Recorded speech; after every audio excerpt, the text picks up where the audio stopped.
Hi everyone, Rachael Thompson here, the Smarter Mortgage Lady, doing my monthly summary.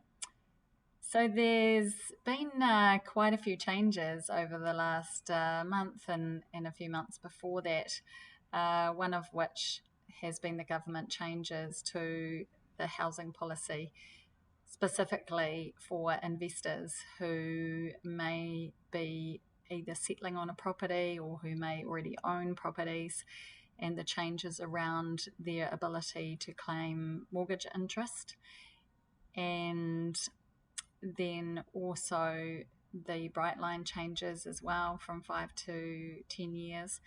And it has caused quite a bit of confusion for people who might be looking to buy or have just bought homes to live in. And my recommendation is that if you are an investor to be or a recent investor, that you get some solid advice direct from someone able to advise on tax matters, which is generally an accountant. So have a chat to them and see how that applies to your personal situation. Also, then there's been the changes to the loan to value rules, which have also been focused on trying to maybe cool down the housing market, and meaning that investors need more deposit to be able to buy a property, and that might come from equity in an existing property or maybe from cash. So again, if you're wanting to run the numbers and you're not sure about how those changes might affect you buying a property that you're looking to do in the future, selling a property, or maybe a property that you've actually bought and is yet to complete the purchase or settle. So, touch base with me for anything lending wise, and I'm more than happy to have a chat and see what I can do to help you understand what actually is going on. First home buyers, there's still a pretty competitive market out there for first home buyers who are trying to get a pre-approval or have written pre-approval, and lots of properties being sold at auction, pre-auction offers. So again, having written pre-approval is super important because it positions you time frame wise to be able to move a little bit faster. And I've still got clients at the moment who got pre-approval a year ago trying to buy properties because the market has moved so quickly. So if you're needing help on the lending process or getting pre-approval or understanding why the bank may have said no, or it's not an option for you right now to be able to buy a property, then I'm more than happy to chat through that with you and run the numbers.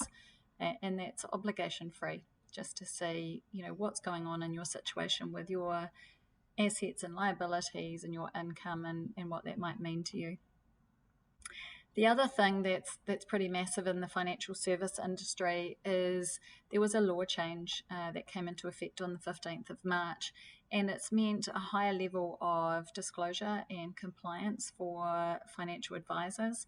And there's no longer a distinction between registered financial advisors and authorized financial advisors.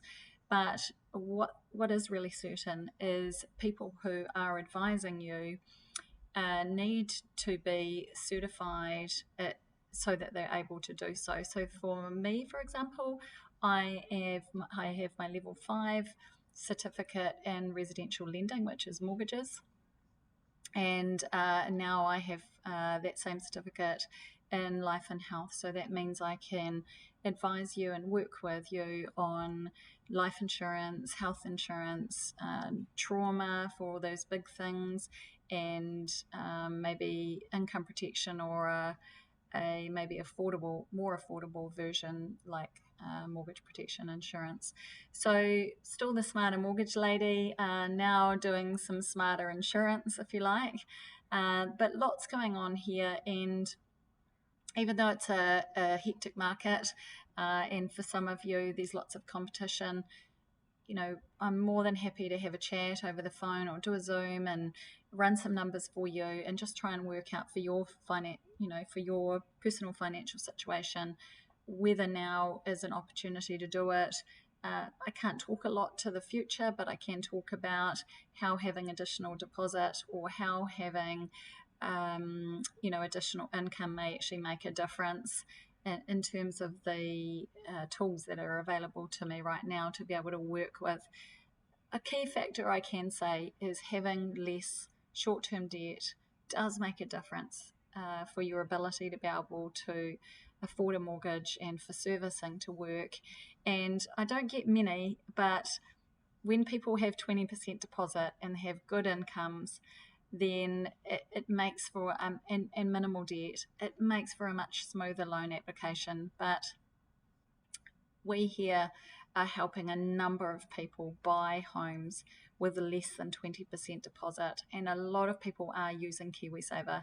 So if you want to know whether you can use your KiwiSaver, talk to your provider, whether they're a bank, whether they're a KiwiSaver specialist, come back to me, and let's see if even some of those government changes for first home buyers around the first home grant, it may mean that you're a step closer to buying your own place to call home.